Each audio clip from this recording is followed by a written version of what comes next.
કેટલીક બાબતોનું એક્સાઇટમેન્ટ આપણને હોય છે. નવો ફ્લેટ લીધો હોય, પહેલાં જોવા ગયા હતા, પહેલાં તો પ્લાનમાં જોયો હતો, સેમ્પલ ફ્લેટ જોયો હતો, વિઝ્યુલાઇઝ કર્યો હતો, પછી નક્કી કર્યો હતો, પછી બાનું આપ્યું, અને પછી ફ્લેટમાં ફર્નિચર ચાલતું હોય અને જેમ જેમ ફર્નિચરનું કામ આગળ વધતું જાય તેમ તેમ તેમ હવે થશે ત્યારે કેવો થશે, કેવો થશે, કેવો થશે, ક્યારે રહેવા જઈએ એ એક્સાઇટમેન્ટ હોય. અને એમાં પણ 40માં કે 2 BHKમાં કે નાના ઘરમાં 25 વર્ષ રહ્યા હોય અને અચાનક મોટો 2200, 2500, 3000 ફ્લેટ મળી જાય અને એમાં ફર્સ્ટ ટાઈમ રહેવા જવાનું હોય, અલગ લેવલનું એક્સાઇટમેન્ટ હોય. એકદમ એક્સ્ટ્રાઓર્ડિનરી. આપણી ફાઇનાન્શિયલ કેપેસિટી 10 ગણી વધી ગઈ, એરિયા વધ્યો અને આટલું બધું સારું થયું એના કારણે એક્સાઇટમેન્ટ એક અલગ લેવલ પર હોય. કારણ કે આજ સુધી આનો અનુભવ નથી કર્યો અને એ અંદરથી ક્યારે બસ ક્યારે એ ફિલિંગ આવ્યા કરતું હોય. કાયમ માટે એક સિમ્પલ ઘરમાં રહેતા હતા, આજે નવા ઘરમાં જવાનું છે, આ એનું એક્સાઇટમેન્ટ છે. કોઈક પ્રસંગ છે અને એ પ્રસંગને અનુરૂપ નવા કપડાની જોડો બધી લાવ્યા છે. 4 દિવસનો પ્રસંગ, 8-10 જોડી કપડાં લાવ્યા છે, દર 6 કલાકે બદલવાના છે. કપડાનો શોખ કરો, પણ આજ સુધી બધું કર્યું નહોતું અને આટલી મોટી બલ્કમાં ખરીદી પહેલી વાર કરી, બધી આપણા માટે. અને હવે પ્રસંગે પહેરવાના કપડાં, એ નવા કપડાં પહેરવાના હોય ને એનું પણ એક એક્સાઇટમેન્ટ હોય અલગ લેવલનું. પ્રતિષ્ઠાનો આદેશ મળ્યો, જિંદગીમાં કોઈ દિવસ આદેશ નહોતો મળ્યો, પહેલી વાર આપણે ગજાબારનું બોલ્યા અને આપણને આદેશ મળ્યો. એનો એટલો બધો આનંદ હોય કે મારે એક દાદાની પ્રતિષ્ઠા કરવાની છે અને પ્રતિષ્ઠાનો એક આનંદ હોય, એનું એક એક્સાઇટમેન્ટ હોય. ખૂબ સંઘર્ષ કરી અને આ મનને સમજાવીને 1 થી 47 દિવસના પૌષધ ખેંચ્યા હોય. વચ્ચે તાવ આવ્યો, વચ્ચે બાટલા ચડાવ્યા, કોકે પાણી ચડાવ્યું, કોકે પાણી છાંટ્યું, બધું જ કર્યું. આપણે ક્યારેક બેભાન હતા, ક્યારેક 2 રીતે ભાનમાં હતા. ખબર જ નહોતી કે ઘડીકમાં આમ થતું હતું ને આ બધી સ્થિતિમાં ખબર નહીં ક્યાંથી ગાડી પાર પડી ગઈ. વચ્ચે સ્ટિયરિંગ ચાલુ ને ઊંઘ આવતી હતી તોય ગાડી દોડે રાખતી હતી અને ભટકાતી નહોતી, પાર પડી જતી હતી. એમ કરતાં જ્યારે માળ આવે ને, એક અલગ લેવલનું એક્સાઇટમેન્ટ હોય કે મને માળ પહેરવા મળશે, એક અલગ લેવલ છે. અને એમાં પણ જે વસ્તુ મિસિંગ હોય, વર્ષોથી જોઈ હોય, કલ્પના કરી હોય, અનુભવી ન હોય, અને આપણા રિયલ લાઈફ સ્ટોરીમાં જ્યારે આવીને ઊભું રહે ત્યારે આવા બધા પ્રસંગોનું, ઘટનાઓનું, અનુભવોનું એક એક્સાઇટમેન્ટ અલગ હોય છે. ભૌતિક પણ હોય, બિનભૌતિક પણ હોય. એટલે મહાત્મા પરિચિત છે, ઉપકારી છે, માનેલા છે, ખૂબ હૃદયથી સ્વીકારેલા છે, ઘણો વખત થયો, મળ્યા જ નથી. અને એ જ્યારે મળ્યા હોય એનું અલગ લેવલનું એક્સાઇટમેન્ટ હોય. રસ્તામાં ચાલતા વિહારમાં કોઈક વાર સુપાત્રદાનો લાભ મળી ગયો, ગાડીમાં જતા હતા, અચાનક મહાત્મા મળી ગયા હાઈવે પર અને સુપાત્રદાનો લાભ મળી ગયો. આ તો એક અલગ લેવલનું એક્સાઇટમેન્ટ, ગજબ. અને એવો ભાવ જાગે અંદરથી એકદમ. હમણાં રસ્તામાં અમે વિહારમાં આવતા હતા, સોનગઢની પહેલાં ઓન રોડ વિહારમાં મહારાષ્ટ્ર બાજુથી કોઈ ગાડી આવેલી, 2 ઇનોવા સાથે. રસ્તામાં સાહેબજી શાતામાં, પછી એકદમ ઓળખી ગયા, ઓળખતા હશે કોઈક રીતે, મને ખબર પણ નહીં, મારે કોઈ પરિચય નહીં, મેં જોયા પહેલી વાર. અને એટલા બધા ભાવમાં કે સાહેબ કઈ બાજુ? મેં પાલીતાણા જઈએ છીએ સાહેબ જાત્રામાં. મેં ત્યાં તો કે હા 2-3 દિવસથી આજુબાજુમાં જવાના છીએ. પછી ત્યાં અચાનક વિનંતી કરી, સાહેબ ગોચરીનો કંઈ ખપ? મેં તમારે તો કે સાહેબ અમે તો નાસ્તો લઈને નીકળ્યા છીએ. હવે આગળ જઈએ તો પેલું વિહારધામ હતું, મહાત્માઓ નિર્દોષ વાપરતા હોય તો રબારી, પટેલ બધાના ઘરે જતા હોય. મેં કીધું જો વિનંતી કરે છે. હવે કેવી જગ્યાએ ઊભા હતા? હાઈવે પર અમે જ્યાં ઊભા હતા ત્યાં બાજુમાં એક બંધ દુકાન હતી, શટર હતું. શટરની બહાર બરાબર આવું પેલું ઝાલર વાળેલું કાઉન્ટર બિછાવેલું. શેના માટે ખબર નહીં. મેં કીધું આ પાતરું મૂકીને વોરવા માટે છે, જાઓ. મેં કીધું કાઉન્ટર ટેબલ ફ્રીલ સાથેનું આખું તૈયાર. અને મેં મોકલ્યા, ખબર છે? મેં કીધું જાઓ, અમારી તરફની ખાલી કરી આપું, ચૂનાનું પાણી હતું. મેં કીધું આ લઈ લો, તમે જાઓ. મને કે હવે? મને કે સાહેબ આટલામાં નહીં, અમે ઘણું બધું લઈને આવ્યા છે સાહેબ, નાસ્તો છે. મેં કીધું ઘડામાં લઈ લેજો, જાઓ. હા, ઘડામાં લઈ લેજો. વોર્યા, એમને વોર્યું. તમે આનંદ જુઓ સાહેબ, શું લાભ મળી ગયો સાહેબ. અમે મહારાષ્ટ્રના એવા ગામમાં રહીએ સાહેબ, વર્ષમાં 5 વાર સુપાત્રદાનો લાભ નથી મળતો અને આજે રસ્તા પર, હાઈવે પર અમને અમદાવાદ પાલિતાણા રોડ પર લાભ મળી ગયો. એનો આનંદ, તમે એક્સાઇટમેન્ટ જુઓ ને, કારણ કે મિસિંગ એલિમેન્ટ છે, સુપાત્રદાનો લાભ નથી મળતો. એને ગજબ છે. હું ગોવાલડિંગમાં ચોમાસું હતો, ત્યાંથી એક 2 મિનિટના રસ્તે એક મોટો ટાવર છે, શ્રીપતિ ટાવર, 40-41 માળ છે. હા, 45 માળ. મહાત્માને વોરવા મોકલેલા. હવે ત્યાં કોઈ પરિવાર રહે છે ઉપરથી, નીચેથી 45 માળ છે, એમાં ઉપરથી જે 7-8 માળ ગણાય ને એમાં ક્યાંક હતા ભાઈ. હા, એટલે જો લાઇનસર હોય ને તોય 10 ભવનપતિ, પછી વેંતર, પછી વણવેંતર 8, પછી 12 વૈમાનિક વટાવીને ઉપર જવું પડે તમારે, અને તોય ગ્રેવેકમાં જતા રહેવાય. આ બધું વટાવીને ઉપર ગયા, ત્યાં બિરાજમાન 45માં ઉપરના 7-8 માળમાં હતા, મને એક્ઝેક્ટ નથી યાદ. એ ત્યાં ગયા, મહાત્મા ત્યાં પહોંચ્યા, ઓલા તો સાહેબજી જીભ જ સુકાઈ ગઈ, બોલી જ ન શકે, હર્ષ એટલો બધો અને શોખ. આટલા મેં મારે સાહેબ ચડ્યા, સાહેબ અંદર આવો સાહેબ, બેસી જાઓ, તમે 2 મિનિટ બેસી જાઓ. અને આમ એટલા બધા ભાવુક. 2.25 વર્ષ થયા, સાહેબ ઘર લીધું, એક એવી જગ્યાએ સેકન્ડ ફ્લોરમાં રહેતા હશું, સાહેબ રોજ લાભ મળતો હતો. ઊંચાઈ પર આવ્યા પણ કેટલા નીચા પડી ગયા સાહેબ, કે સુપાત્રતાનો લાભ નથી સાહેબ. અહીં સુધીનો ભાવ હોય છે, વિનંતી કરવા જીભ નથી ઉપડતી, કારણ કે કઈ રીતે કઈ હેસિયતથી બોલાવું સાહેબ. ઉપર પધારો, 37માં માળે સાહેબ, કઈ બોલવું, 38માં 40માં કઈ માળો કઈ રીતે બોલવું સાહેબ. આમ આટલો આનંદ થાય છે કે આ પધાર્યા સાહેબ, આટલા બધા દાદરા ચડ્યા, આટલા બધા દાદરા ચડ્યા.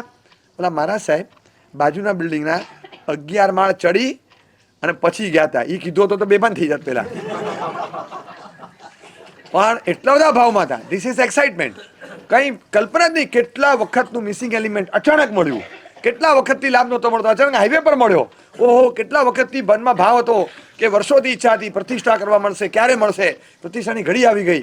કેટલા વખત પહેલાં આપણે શોપિંગ કરવા ગયા હતા, રેમન્ડનું કપડું લાવ્યા હતા, પછી સીવવા આપ્યું હતું, પછી ટ્રાયલ આપ્યું હતું, કાલે પ્રસંગમાં પહેરવા મળશે, ઓહો નવા કપડાં પહેરવા મળશે, નવા ફ્લેટમાં જવા મળશે.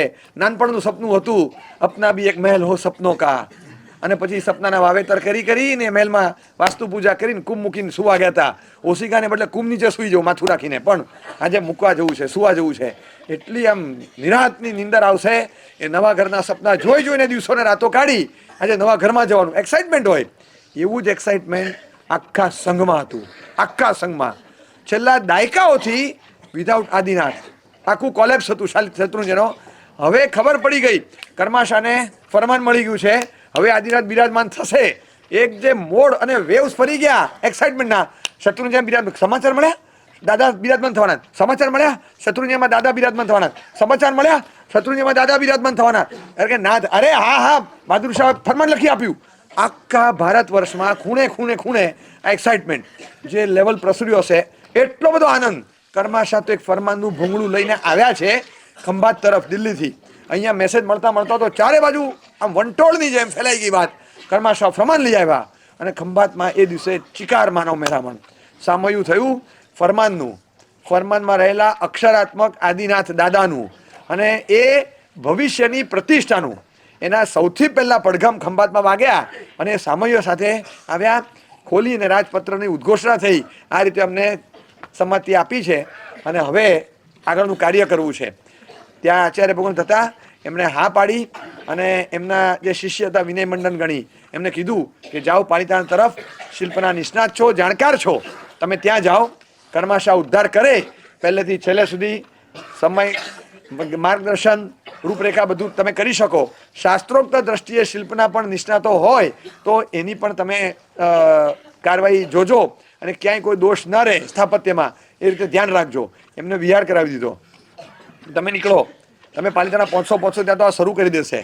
ઉતાવળ હોય ને એટલે રોટલી પીરસાય કે ના પીરસાય એમને રસ ચાલુ થઈ જાય.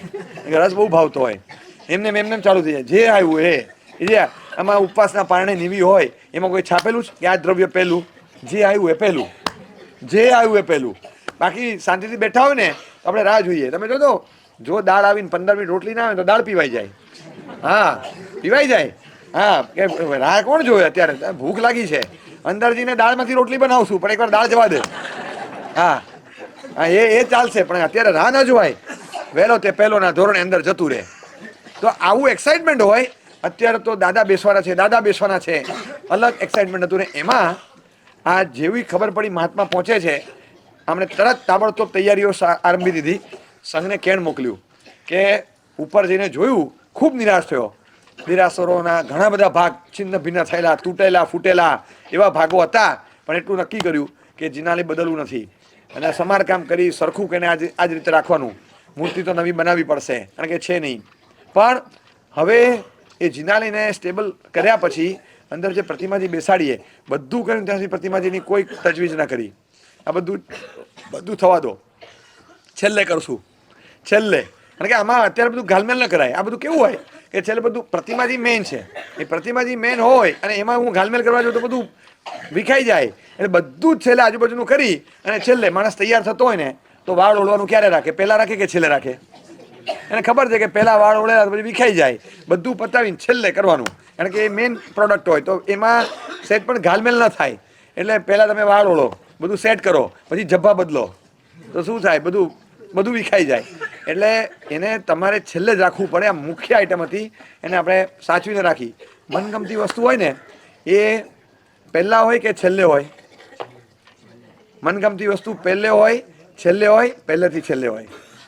તમે જોજો, એક જ પેંડો હોય, બહુ ભાવતો હોય, અને પછી પેંડો લે, દરેક રોટલી ના બટકે પેંડો લે, આમ સાઈડમાં કતરી મારી પાછો મૂકી દે. જોયો છે? જીવ ના ચાલે આખો ખાવાનો, આખો જીવ ના ચાલે. એટલે ખાઈ જા, ના પેંડો પૂરો થઈ જાય, પેંડો પૂરો થઈ જાય. અને છેલ્લે 4 રોટલીમાં 12 વખત ટુકડા માર્યા અને તોય અડધો વધે. આ શું કર્યું? હા, પણ છેલ્લે એ દાળની સાથે થોડો લે, ભાતની સાથે થોડો લે, અને છેલ્લે થોડોક પેંડો એકલો ચાવે. એને એમ હોય કે ઓડકાર પેંડાનો જ આવવો જોઈએ, બધું નીચે દબાઈ જવું જોઈએ. મન ભાવતી વસ્તુ છે, પહેલે કે છેલ્લે નહીં, પહેલેથી છેલ્લે પેંડો જ જોઈએ. એટલે એને એમ જ હતું કે બસ આ આદિના શરૂઆતથી મનમાં ઘૂમતા હતા અને છેલ્લે એ જ તૈયાર કરવાના. બધું પદ્ધતિસરનું પત્યા પછી સંઘને કીધું કે હવે ફરમાન મળી ગયું છે, જીર્ણોદ્ધારનું કાર્ય ઝડપથી આગળ વધ્યું છે, પૂર્ણાહુતિ તરફ છે, મુહૂર્ત લઈ રહ્યો છું. પ્રતિષ્ઠા વખતે નવા પ્રતિમાજી બેસાડવાના છે, તો એ પ્રતિમાજીના અંજન શલાકા કરી પ્રતિષ્ઠિત કરવાનો લાભ મને આપો. અને એ માટે જો સંઘને યોગ્ય સમય લાગતો હોય તો પેલી વસ્તુપાલની ભંડારેલી શિલા એ બહાર કાઢવાની અનુમતિ આપો. આખો સંઘ પાછો ભેગો થયો. એકવાર તો થયેલો ત્યારે નેગેટિવ ઠરાવ થયો, આ વખતે પાછો ભેગો થયો. ક્યાં કિયા જાય? આની માગણી છે. સમય કેવો ચાલી રહ્યો છે, બહુ નિષ્પક્ષ માણસો, પોતાના અંગત કોઈ સ્વાર્થ હતા નહીં. અને બધું જોયું, સમયનું અવલોકન કરતાં વિચાર્યું કે જોખમનો વિચાર કરીએ તો ક્યારેક તો જોખમ રહેવાનું, તો તૂટશે. બીજી બાજુ ક્યારેક આનો અનુભવ થાય એના માટે તો પ્રતિમા રાખી છે. આ શિલા રાખવાનું પ્રયોજન શું? કે કટોકટીમાં કામ લાગે. એટલે હવે કટોકટીમાં કામ લાગે એના માટે જો રાખ્યું અને રાખી જ મૂકું તો મતલબ શું? પછી એનો શું મતલબ? એટલે એનો કંઈ મતલબ ન રહે. એ કઈ રીતે પાછી કઢાય? કોઈ ભાઈના ઘરે ગુંડા આવી અને બધું લૂંટી જાય કે તમારે તે લૂંટી ગયા? તો હા, લાકડી લઈને આવેલા, મારીને બધું લૂંટી ગયા. કે મેં એવું સાંભળ્યું હતું કે તમારે ત્યાં પિસ્તોલ છે? તો કે હા, પણ એ તો કટોકટીમાં જ કામ લાગે ત્યારે જ કાઢીએ. હવે કટોકટીમાં કામ લાગીએ ત્યારે પિસ્તોલ કાઢવાની, તો આનાથી વધીને કઈ કટોકટી આવે? તમને પહેરે કપડે નજરે તમારી સામે બધું લૂંટી ગયા, ત્યાં સુધી તમે પિસ્તોલ રાખીને એની અષ્ટપ્રકારી કરતા રહ્યા, તો એવી પિસ્તોલ શું કામ લાગે? એટલે એ વખતે કામે લગાડવાની હોય. એમને થયું કે બરાબર સમય છે, શિલાઓ બહાર કાઢીએ, આશા રાખીએ કે કંઈ નુકસાન નહીં થાય. બાકી જોયું જશે, સૈકાઓ ગયા છે. 12મા સૈકામાં કદાચ અંદર મૂકી હોય ને અત્યારે 16મો સૈકો પૂરો થવા આવ્યો, 200-400 વર્ષ થઈ ગયા હોય તો ભલે ને બહાર નીકળતું ને કંઈક સારું થશે કામ. એટલે એમને શિલાઓ બહાર કાઢવાનો સંમતિ ફાળવતો હુકમ આપ્યો કે સંઘ સંમત છે, આ શિલાઓ નવનિર્માણ માટે તમને મળી શકે છે. અને બધી શિલાઓ કાઢવાની તો પછી બધી જ કાઢવાની. ઋષભદેવ બને, એમાંથી પુંડરીક સ્વામી બને, ચકેશ્વરી માતા બનતા હોય તો બને અધિષ્ઠાયક તરીકે, એ બધી શિલાઓ કાઢવાની બહાર. અને એ શિલા બહાર કાઢવાની વાત નક્કી થઈ. આનંદ થઈ ગયો બધાને. એટલી ખબર, પ્રાચીન પ્રભુજી નથી મળ્યા પણ પ્રાચીન શિલા મળી. આપણે નવી વાત કે શિલા તો બહુ પ્રાચીન છે, ઘણા વખતથી ભંડારેલી છે, કોઈએ જોઈ નથી. શિલા બહાર નીકળી, એનો પાસવર્ડ જેમ હોય ને એવી રીતે એક મેસેજ હતો કે ખાલી 3 જણને એ મેસેજ મળે પછી એ શિલા કાઢવાની સંમતિ આપે. એક પૂજારીના વંશજમાં આવે, એક શ્રેષ્ઠીના વંશજમાં, એક મહાત્માના. એવી રીતે કંઈક 3 જણા હશે. એ લોકોએ નક્કી કરીને સંઘે અનુમતિ આપીને દિશા આપી કે જો આ દિશામાં આ ગુફા પાસે ત્યાં પથ્થર હટાવો, ત્યાં છે. આ ક્યાં છે? ભંડારેલી ઉપર જ હતી, પાછી ચડાવી મુશ્કેલ ના પડે, બધું કરીને તૈયાર રાખેલું. એટલે તમારે ખાલી વઘારીને શાક બનાવવાનું, મગ પલાળીને તૈયાર હતા, એવી વ્યવસ્થા રાખેલી. શિલાઓ બહાર નીકળી, કાળી મેશ ખંખેરી અને પાણી રેડ્યું, ધોળી દૂધ જેવી. હો, આટલી સરસ શિલાઓ છે, એટલી સરસ આમ સાચવેલી મૂકેલી હતી, અંદર કંઈ નુકસાન ન થાય. એટલે સૈકા બાદ બહાર નીકળી અને અત્યંત સફેદ પાષાણની શિલાઓ જોઈ, માખણનો કટકો એવું લાગે, આટલું સરસ. અને શિલા બહાર કાઢી અને છેલ્લે પ્રતિષ્ઠાને કેટલો સમય બાકી રહે ત્યારે પ્રતિમાજી બનાવશું. હમણાં જોખમ નથી, હમણાં કંઈ જ કોઈને ખબર નથી પાડવી. શિલા બહાર કાઢી અને એની અષ્ટપ્રકારી પૂજા, એનું સ્નાત્ર, એની અભિષેક વગેરે કરીને એકદમ ધોઈને ચોખ્ખી અનેક વાર કરી, અંદર રહીને કંઈ પણ આસાધનાઓ થઈ હોય, અશુદ્ધ દ્રવ્ય લાગ્યા હોય, બધું ધોઈને સાફ કરી નાખ્યું. શિલાઓના પૂજન થયા, બધું થયા પછી હવે પ્રતિષ્ઠાનું મુહૂર્ત તો આવી ગયેલું. વિક્રમ સંવત 1587, 1587 વૈશાખ વદ છઠ સોમવાર અને શ્રવણ નક્ષત્ર ધન નવમાસમાં આવા મુહૂર્તના પ્રદાન થયા. અને એ મહાત્માએ મુહૂર્ત આપ્યા પછી એ જ મુહૂર્તે પ્રતિષ્ઠા કરવા માટે નિશ્રા પણ આપી. વિદ્યામંડન સુરી મહારાજ બહુ વયોવૃદ્ધ આચાર્ય, ઉપકારી હતા, ગુરુ ભગવંત હતા, સિનિયર મોસ્ટ હતા અને લગભગ વડીલ આચાર્યોમાં એ વિદ્યમાન હતા. તો એમણે આવવાની હા પાડી. આ તો આવે પણ બહુ બધા સૂરી ભગવંત આવવાના હતા અને આ શિલામાંથી પ્રતિમાનું નિર્માણ કરવાનું. બધું કાર્ય પૂર્ણ થયું. અહીંયા મહોત્સવની શરૂઆત થાય, હજી તો ટાંકણું નથી મરાયું. ગણતરીના 15 દિવસો બાકી છે અને છેલ્લે 10-12 દિવસો બાકી હોય ત્યારે આ ટાંકણા મરાય અને શિલાઓને ફટાફટ પ્રતિમાનો આકાર આપીને ગળી દેવાની. કેટલું કેલ્ક્યુલેટેડ પણ રિસ્ક લેવા તૈયાર. અગાઉથી કરીને મૂકી દેવી એમ નહીં, અગાઉથી કરીને મૂકી દેવામાં જોખમ. શિલા મૂકી રાખો, છેલ્લે કરી દેશું. એટલે બસ આ છેલ્લે કરવા માટે શિલા તૈયાર રાખી અને ટાંકણા મારીને વિધિન નો ટાઈમ શિલામાંથી પ્રતિમાથી તૈયાર કરવાના. વિવેક, એક રત્નસાગર અને એક જય મંડન આ નામના 2 મુનિ હતા. એ 2 મુનિનો રોલ શું હતો એ જોવાનું છે. આ હું જે બોલું છું ને, પ્રતિષ્ઠા થયા પછીના 2nd 4th ડે આખો પ્રતિષ્ઠાનો અહેવાલ તીર્થોદ્ધાર પ્રબંધ નામના ગ્રંથમાં મહાત્માએ લખ્યો છે. શ્લોકો બનાવ્યા છે કે 4 દિવસ પહેલા અહીંયા પ્રતિષ્ઠા થઈ, વૈશાખ વદ છઠે, વૈશાખ વદ દસમે હું આ લખી રહ્યો છું આ ગ્રંથ. અને શત્રુંજય તીર્થોદ્ધાર પ્રબંધ નામનો એમણે શ્લોકોમાં ગ્રંથમાં આલેખન કર્યું. એમાં આ વસ્તુ લખી છે કે જય મંડન અને રત્નસાગરજી મહારાજ એ બંને મહાત્માએ 6 મહિનાના સળંગ ઉપવાસ કર્યા. શરૂઆત થઈ ત્યારથી કે કોઈ વિઘ્ન ના આવે, પ્રતિષ્ઠા સાંગોપાંગ સંપન્ન થાય એ માટે ષટમાસિક તપ કરીને એક અખંડ મંગલ, તપનું મંગલ રહે કે જેથી કોઈ વિઘ્ન ના આવે. એટલા બધા ચડાવ ઉતાર જોયા છે, વિદ્વંસો જોયા છે, આપત્તિઓ જોઈ હોય, જેને અનુભવ્યો હોય ને. આપણે તો કદાચ એમ કરવા જઈએ, હમણાં તો કહે છે કાંઈ નહીં, ચલો મૂકી દો પછી વાત આપણે થઈ જાય. પણ જેમણે જોયું હોય ને એને મનમાં લાગી આવે કે આ વસ્તુ, અને એવું અંદરથી પેલું મનમાં થઈ જાય કે એક વખત ખાલી ભૂલ કરી કે આ પ્રતિષ્ઠામાં અમે કાચા પડ્યા, વિઘ્ન આવવા દીધું, હવે ક્યારે થઈ ખબર નથી, કેટલા વર્ષો જાય ખ્યાલ પણ ના આવે. એ જેને જોયા હોય ને, મલાડ જીતેન્દ્ર રોડના કેટલા ભાગ્યશાળીઓ હાજર છે અહીંયા? હાથ બરાબર ઊંચો કરજો, બહેનોમાં પણ 15-17 લાગે છે, બરાબર? સતીશભાઈ હા છે ને, બરાબર, વાંધો નહીં. ખાતમુહૂર્ત, શિલાન્યાસ બધું થયેલું. આ જો બધા છે ને જૂના સંઘના ટ્રસ્ટીઓ છે અને અત્યારે પણ છે, વર્ષોથી સંઘની સેવા કરનારા ઘણા બધા છે. એમને પૂછો કે શિખરબંધી દેરાસર જોવા માટે કેટલા અભિકરણ, કેટલું કરેલું, અને જેણે અભિકરણ કરે બધા ઉપર પહોંચી ગયેલા.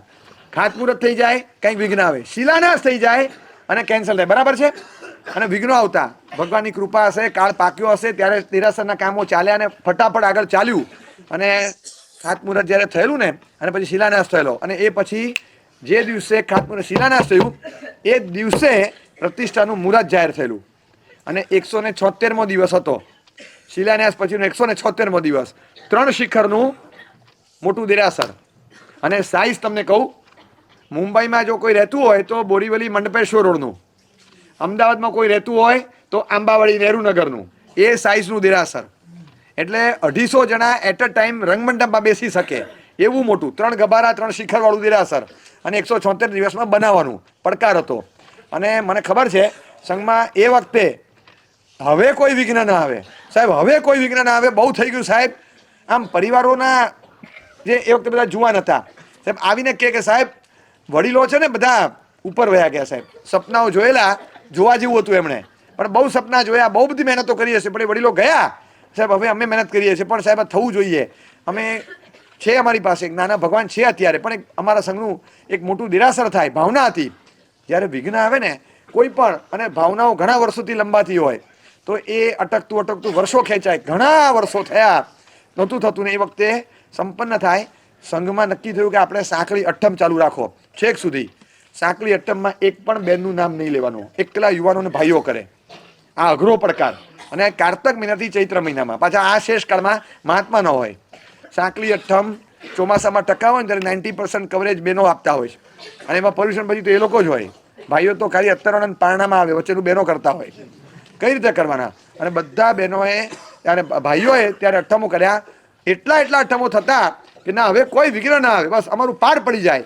અને આ પડકારોની વચ્ચે જ્યારે આવતું હોય ને દેરાસરનું, એ જ્યારે શિખર પર ધજા ચડે, મને હજી યાદ છે, બહુ ભાગ્યે જ કોઈ જિનાલયમાં મેં એવો માહોલ જોયો હશે જે મેં ત્યાં જોયેલો. એટલે શિખર પર આમલસાળો કહેવાય, ગોળાકાર હોય, ગોળ રકાબી જે હોય ને ગોળ, એની ઉપર કળશ ને ધજા લાગે. એ જે ગોળાકારનો જે કહેવાય રકાબી સોસર ટાઈપ, એ જે ઉપર ફિટ થાય ને આમલસાળો, અને એ જ્યારે લાગ્યું ને એ છેલ્લો પથ્થર કહેવાય. પછી એની ઉપર તો કળશ લાગે સુવર્ણનો, અને પછી એની પર ધજાદંડ લાગે. એ આમલસાળો ચડ્યો, ક્રેનથી ઉપર ચડતો હતો, આપણા જિનાલયનો છેલ્લો પાષાણ ઉપર ચડ્યો, જિનાલય પૂરું થયું, એ જોવા માટે 1000 માણસ. આ કઈ ઘટના છે? આ તો એમને પેલો ક્રેન પર ચેન કપ્પા પર ચડાવી દે. અરે આ જોવા માટે 1000 માણસ આવ્યું હતું. આ જયપુરથી પ્રતિમા આવી, જીપમાં ફટફટ લાકડાની પેટીમાં પેકે પ્રતિમા જે પસંદ થયેલી એ 9 ભગવાન આવ્યા. ભગવાન આવી રહ્યા છે, એ આવે, પેટીઓ ખુલે, પછી ગોઠવાય, પછી એને ચડાવવા બોલાવાના, પછી એને અંજન થશે 3 મહિના પછી એ પ્રભુજી પ્રતિષ્ઠિત થશે. પ્રતિમાજી આવી રહ્યા છે, નીચે હખડેટટ પર્યુષણ જેવો માહોલ, 1000 માણસ જોવા માટે. એ આપણા ભગવાન આવી ગયા. અરે પણ ભગવાન આવે એટલે મૂર્તિ આવી, હજી તો આવી છે, 4 મહિના પછી પ્રતિષ્ઠા અંજન થશે, પણ આપણા ભગવાન આવી ગયા. અને એ પેટી ખોલવા માટે પડાપડી, મને ખોલવા દો. તમે બિલીવ ના કરી શકો, આ દ્રશ્ય મેં જોયેલું છે. એટલો બધો ત્યાં આગળ ઉછળંગ હતો, વર્ષોની તમન્ના હોય છે. અને એ જે અંદરથી સ્પિરિટ જાગે ને, બસ હમણાં રહેવાતું નથી. એક્સાઇટમેન્ટ લેવલ અલગ હોય, બસ એવું થતું હતું. અને એમાં હવે કોઈ વિઘ્ન ના આવ્યા, હવે કોઈ તકલીફ ના પડે, એ મનમાં સતત બેક ઓફ માઇન્ડમાં આ ફિયર રહ્યા કરે.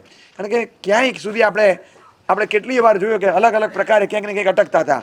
અને પછી જ્યારે સાંગોપાંગ પાર પડે એ વખતનો આનંદ પરાકાષ્ઠાનો હોય. આ વખતે એવું હતું કે છેક સુધી બધું સીધું ઉતર્યું છે, ક્યાંક ન કરીને કંઈ વિઘ્ન ન આવે. એટલે જે માહોલ બન્યો હોય, કેટલા રમખાણ, કેટલું જેટલું તમે જો ભગવાનનો મહિમા અલગ છે, પણ ભગવાનનો મહિમા અલગ હોય, એટ ધ સેમ ટાઈમ જેટલું તમે નેગેટિવ કે ફેલિયર સાઈડમાં વધારે જોયું ને, એટલું જ તમે રિબાઉન્ડ થઈને આ બાજુ આવો ત્યારે તમને સક્સેસ વધારે બહુ જ ગળ્યું લાગે. બોર્ન શ્રીમંત. અને એક વખતની ગજબની ગરીબી જોઈ હોય કે ગજબની ગરીબી, એટલે ચાના ગલ્લેથી ચા પણ છે ને ઉધાર લેવી પડે. એકવાર વાળંદ પાસે વાળ કપાવે કેવું પડે કે ભાઈ નેક્સ્ટ ટાઈમ આપી દઈશ, અત્યારે કરી આપને, નેક્સ્ટ ટાઈમનું ભેગું આપી દઈશ, આવું કરાવવું પડે. ઓફિસમાંથી 3 મહિનાનો પગાર એડવાન્સ ઉપાડવો પડે. આવા દિવસો જ્યારે જોયા હોય અને એ પછી ગજાબરનો શ્રીમંત થાય ને, તમે એને પૂછો કે એનું ફિલિંગ જુદું હોય. જન્મેલો શ્રીમંત, જન્મજાત શ્રીમંતને એ કિંમત ના સમજાય. જે લોકોએ આ દિવસો જોયા છે એને જે મળે ને એક અલગ લેવલનું ફિલિંગ હોય. એને લાગે કે શું લાગે, આપણને તો એમ જ હોય થઈ જશે ને, એમાં કંઈ વાંધો નહીં. એક હાથમાંથી કપ તૂટી ગયો હોય ને, એ કપ તૂટી જાય તો કંઈ નહીં, બીજો આવશે. દૂધ ઢોળાઈ ગયું, બીજું આવશે. આપણને નથી પડી પૈસાની, આપણને એમ છે કે આવી જશે. પણ જેણે પાઈ ભેગી કરીને કામ મહેનત કરીને પરસેવો પાડીને ભેગું કરીને વાપરતા હોય, એના 5 રૂપિયા ખર્ચાઈ જાય ને, એને પૂછો એની વેલ્યુ શું. એ મોટો થશે તોય વેલ્યુ કરશે. આપણને મનમાં ન થાય. તક ગઈ હાથમાં. એક આદિનાથ ભગવાન ગુમાવ્યા હતા ને, વર્ષો ગયા હતા, અને એ પછી આ તક મળી હતી. કેટલા બધા આખા ભારત વર્ષમાં અખંડ આંબેલ, અખંડ ઉપવાસો, અઠ્ઠમો, સાંકળી આંબેલો, સાંકળી શુદ્ધ આંબેલ. અરે મીંઢળ બધા કપલ, હાથના મીંઢળ છૂટ્યા ન હોય એવા કપલોએ અભિગ્રહ લીધેલા કે દાદાની પ્રતિષ્ઠા થાય ત્યાં સુધી સંસાર શરૂ નથી કરવો. કારણ કે આ બહુ મોટું પરાક્રમ છે. બસ અમારા આ ત્યાગના કારણે મંગલ થાય, દાદાના પ્રતિષ્ઠામાં વિઘ્ન ના આવે. ક્યાં દાદા અને ક્યાં જોગ્રાફિકલ ડિસ્ટન્સ 500-1500 કિલોમીટર હોય, પણ સ્પિરિચ્યુઅલ ડિસ્ટન્સ આમ લગોલગ દાદાના ગભારામાં બેઠો હોય શ્રાવક એવો લાગે. નાના મીંઢળ ભલે નથી છૂટ્યા, પણ સંસાર નથી માંડવો, સંસાર શરૂ નહીં થાય અમારો. અને આવા અભિગ્રહ લઈ અને આવા ત્યાગ, શીલ, તપ, એના આરોપણ જાણે કે મંગલ રૂપે શિલાન્યાસમાં થયા હશે, નિર્વિઘ્ન પ્રતિષ્ઠા સુધી પહોંચાયું. ગણતરીના છેલ્લા દિવસોમાં મૂર્તિ ઘડાઈ. એ શિલ્પીને હાથમાં મીંઢળ બાંધી, કેસરનો ચાંદલો કરી, શુદ્ધ વસ્ત્રો પહેરાવી, પહેલાં જ પહેરામણી આપી, ખેસ ઓઢાડીને કીધું કે ખૂબ ભાવથી પ્રતિમાજી ઘડ, એવો જાન પૂરજે અંદર કે અમને આમ પ્રાણવંત જીવંત પ્રતિમા લાગે, પ્રભુજી જીવતા લાગે. પછી એવું બનાવજે કે આ એક સ્ત્રીના લગ્ન થાય ને, એ ભાઈને કહેતા કે અમારે ત્યાં એક સ્ત્રીના લગ્ન થાય ને તો બધાના અંદરમાંથી એક જ અરમાન નીકળે, અખંડ સૌભાગ્યવતી ભવ, તારું સૌભાગ્ય અખંડ રહો, એટલે તારા પતિને કાંઈ ન થાવ, તારું સૌભાગ્ય અખંડ રહો. બસ આ અંદરનો એક ઉર્મો બોલ બધાના હૃદયમાંથી નીકળતો હોય છે. શિલ્પીને કીધું આ તારું સર્જન અખંડ સૌભાગ્યવંત રહો. હવે આ ક્યારેય કાંઈ ન થાય, અને ક્યારેય સૈકાઓ સુધી કાંઈ ન થાય, કોઈ કાળજાની, કોઈ ક્રૂર, કોઈ કાળની, કોઈ થપાટાને ન લાગે. આ દાદાને સૈકાઓ સુધી લોકો જોતા રહે. બસ આ ભાવ અમારા મનમાં છે. હજારો લાખો લોકોના ઉપવાસ, આંબેલ, અઠ્ઠમ, શીલપાલન, તપ, ત્યાગ, આ બલિદાન જે શુકન રૂપે આવ્યું છે, ન ભૂતો ન ભવિષ્યથી આપણે કલ્પના ન કરી શકીએ શું લેવલ હશે એક્સાઇટમેન્ટનું. કારણ કે they have gone through the pain. એ છે ને આખો પેનનો ફેસ એમણે ફેસ કર્યો કે એ વખતે કેવી પીડા હતી દાદાના દરબારમાં ચડવાનું ને વેકેન્ટ ગભારો જોઈને પાછા ફરવાનું. બહુ અઘરું છે. એક વખતની જાજરમાં અવસ્થા તીર્થની જોયા પછી જે ડાઉનફોલ જોયેલો ને, મનમાં એવું થઈ ગયું કે ભગવાન કરીને પાછું આવું કાંઈ ના આવે, એટલું બળ આપવું એટલું આપી દઈએ કે હવે કંઈ નથી, હવે કંઈ નથી, ક્યારે એવું ન થાય. અંદાજ આપણે માંડી ન શકીએ. આપણે તો નજીકના ઉદાહરણોથી ખાલી સમજી શકીએ કે હવે પ્રતિષ્ઠા પહેલાં ભાવ અને એની સાથે અંદર વ્યક્ત નહીં થતો પણ અનુભવાતો છુપો ડર કેવો હશે. સળંગ 3 વખત મિસકેરેજ ગયું હોય ને, અને ચોથી વખત જ્યારે સારા સમાચાર આવે, પહેલો, બીજો, ત્રીજો, ચોથો મહિનો જેમ જેમ આગળ વધે ને, એ ભાવ શું હોય, અને ભાવની પાછળ ડોકાતો અનુભવાતો વ્યક્ત નહીં થતો ડર કેવો હોય, એ બેનને જ ખબર હોય. એ પીડામાંથી આખો સંઘ પસાર થતો તો જાજરમાન અવસ્થા જોવા માંગતા હતા, પણ ઝંઝાવાત એના એંધાણ પાછા હતા તો ખરા જ. ખબર નહીં શું થશે, કાળા ડિબાંગ વાદળ ઘેરાયેલા હોય અને અહીંયા સરસ મજાની રંગોળીઓ રચાઈ હોય, ભગવાન કરીને વરસાદ ન પડતો સારું, અને એમાં સહેજ ઝરમર ચાલુ થાય ને મોતિયા મરી જાય, પતી ગયું, બધું ભૂસાઈ જશે. એ જે પીડા હોય ને છુપા ડરની, એમાંથી સંઘ ગુજરતો હતો. એમની પરિસ્થિતિને આપણે ના સમજી શકીએ. અને એ વખતે પ્રતિષ્ઠા વખતે 6 મહિનાનો ઉપવાસનું બેકઅપ આ મહાત્માએ આપ્યું. હજારો લાખો ઉપવાસો આંબેલોનું બેકઅપ મળ્યું. અને વૈશાખ વદ છઠ, સોમવાર, શ્રવણ નક્ષત્ર, ધન નવમાંશ, વિક્રમ સંવત 1587ની સાલમાં નવા વસ્તુપાલની શિલામાંથી ઘડાયેલા આચાર્ય વિદ્યામંડન સુરી વગેરે આચાર્ય નિશામાં પ્રતિષ્ઠિત અંજન થયેલા એ પ્રતિમાજીની પ્રતિષ્ઠા થઈ. અને પ્રતિષ્ઠા વખતે આચાર્ય ભગવંતે શિલાલેખમાં નિયમ છે એ કે આ સમગ્ર ભારત વર્ષના તમામ જે હાજર નથી ને એ બધાના પ્રાણ અહીંયા લાગ્યા છે. ભલે આચાર્ય 1000 કિલોમીટર દૂર હોય, આજે ત્યાં બેઠો બેઠો આ દિશામાં એક ચૈત્યવન કરે છે. આજે એક સાધુ ત્યાં બેઠો જ આ દિશામાં ચૈત્યવન કરે છે. બધાની આંખમાં આંસુ છે. આજે મારા દાદાની પ્રતિષ્ઠા, આજે મારા દાદાની પ્રતિષ્ઠા. કેવો ભાવ છે. આખા ભારત વર્ષની નજર આ એક ડુંગરના શિખર પર છે. આજે આ પ્રતિષ્ઠા મેં નથી કરી, આ પ્રતિષ્ઠા મેં નથી કરી, જૈન સંઘના તમામ આચાર્યોએ કરી છે. અને શું પરાક્રમ કર્યું છે નિષ્પૃહી મહાત્માએ. એક જૈનાચાર્ય વિદ્યામંડન સુનિભી પ્રતિષ્ઠિતમ લેખમાં આવે જ, જે ભગવાન નીચે પલાટીને લેખો આવે જ, એમણે લખ્યું છે વિદ્યામંડન કાઢીને સુરીભી પ્રતિષ્ઠિતમ, આચાર્યો દ્વારા પ્રતિષ્ઠિત. કેમ આમાં હું આવી ગયો, મારું નામ રહેવા દો, મારું નામ લખું છું, મને થાય છે ઘણા બાદ બાકી થઈ જાય છે. સુરીભી પ્રતિષ્ઠિતમ, જૈન સંઘના તમામ આચાર્યોની હાજરી મને મહેસૂસ થવા દો છે, જે ફિઝિકલી નથી, ઇમોશનલી છે. મને મહેસૂસ થાય છે એમની આ જીવંત પ્રતિમા પ્રત્યેનો ઇમોશન્સ. હજારો કિલોમીટર દૂર પગથી થાક્યા છે, ચડી નથી શકતા. એ આંખમાં આંસુ સારે છે. કાશ આજે પાંખ હોત તો ઉડીને જાત, આંખ હોત તો જોઈ લેત, પગ હોત તો દોડીને જાત. અમે થાક્યા છીએ, પણ હે ભગવાન, નસીબદાર છે એ લોકો જેને આપણી પ્રતિષ્ઠા જોવા મળે. કેવા ગાંડા છે. આ બધાના ભાવને આપણે એક નાનકડા અક્ષરમાં સ્થાન આપીએ. વિદ્યામંડન સુરીભીની જગ્યાએ કાઢીને સુરીભી પ્રતિષ્ઠિતમ. શું આચાર્ય ભગવંતનો સર્વ સમાવેશક સ્નેહ હશે. બધા મહાત્માનો સમાવેશ થાય ને એક નાનકડો શિલાલેખમાં લખી દીધું. નામ પોતાનું પોતાના હાથે કઢાવી નાખ્યું. અને આવો લેખ આજે પણ ત્યાં છે. જે દાદા છે ને, સૌથી મોટા આનંદના સમાચાર એ છે કે 1587 12મા સૈકામાં વસ્તુપાલની શિલા, 13મા સૈકામાં 12મા શિલાનું બહાર મંત્રીનું દેરાસર, 16મા સૈકાના અંતે 1587 વિક્રમ સંવતમાં નીકળેલી શિલા, એનાથી બનેલા આદિનાથ. અને એ જ આદિનાથ ભગવાનની આપણે આજે પૂજા કરીએ છીએ. આખા સંઘનો જે ભાવ હતો, હવે આને કાંઈ ન થાય, અખંડ સૌભાગ્યવંત ભવ, આને કાંઈ ન થાય, સૈકાઓ સુધી આ જીવંત રહે, 50 વર્ષ, 80 વર્ષ, 140 વર્ષમાં તૂટી ફૂટી જતું હતું. અને ઝંઝાવાતી સમય મોગલોનો ને પછી અંગ્રેજોનો આવી ગયો, વિધ્વંસક સમય આવી ગયો. એ સમયમાં હું આ સમયની વાત કરું છું. એ સમયમાં આપણા શાસ્ત્ર ગ્રંથોને આગ લગાડવામાં આવતી, પ્રતોના ઢગલા કરીને કાંડી ચાપી નાખવાની, અને એવી કે 5.5-6 મહિના સુધી ધુમાડા નીકળ્યા કરે એવા ઢગલા. એને કેટલી પ્રતો બળતી હશે તમે વિચાર કરો. આવો વિધ્વંસ જ્યારે આપણી સંપત્તિનો થયો હોય ત્યાં મૂર્તિ સુરક્ષિત કઈ રીતે રહે? 100% મેનેજમેન્ટ સારું, તંત્ર જાગતું, પણ અંદર રહેલા આખા સંઘના ભાવો અને ત્યાગનું શુકન જે હતું ને એને કવચ બનાવી દીધું. કાંઈ ન થયું. સૌથી મોટું શુકન લખનાર વૈશાખ વદ દસમે આંખે દેખ્યો એવા લખે છે. આ તો યુદ્ધના મેદાન પર રહેલો UNIPTI ને ન્યૂઝ આપે ને જેમ, હા, એ જર્નાલિસ્ટ, એ વ્યક્તિ, અને એણે લખ્યું છે, શું લખ્યું છે ખબર છે? કે અમે હાજર હતા અને અંજન થયું અને પ્રતિષ્ઠિત થઈ, અને જેવો ડંકો વાગ્યો એ વખતે આખું જે આ ભાગ હોય ને પ્રતિમાનો, ઊંચો થાય, આમ નીચો થાય, ઊંચો થાય, પાછો નીચો થાય. પ્રતિમાનો આખો આ લંગ્સનો ભાગ આમ ઊંચો થાય, પાછો નીચો થાય. અમે જોતા રહી ગયા કે આ શું થઈ રહ્યું છે. પાષાણની પ્રતિમાનો આખો જ આ લંગ્સનો છાતીનો ભાગ, ડીપ બ્રેથ, પાછો નીચે જાય.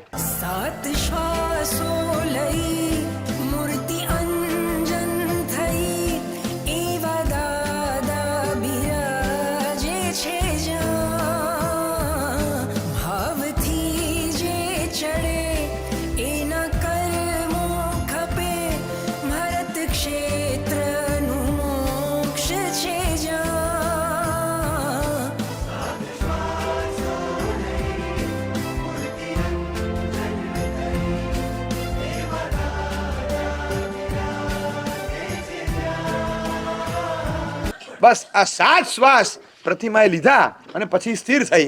એ દિવસે આખા સંઘને જાણે કે પ્રતીતિ થઈ કે આ પ્રતિમામાં પ્રાણારોપણ થયા. આવો અનુભવ આજ સુધી કોઈ પણ પ્રતિમાજીના અંજનમાં ક્યારેય કોઈને નથી થયો. અને આપણે શ્રદ્ધાથી માનવું પડે, પણ માનવું એટલે પડે કે લખનાર નજરે જોનાર છે, એને કોઈ ખોટું બોલવાનું પ્રયોજન નથી. પાછા પોતે નથી કર્યું, હાજર રહીને જોયું છે ખૂણામાંથી કે આ શું ચાલી રહ્યું છે.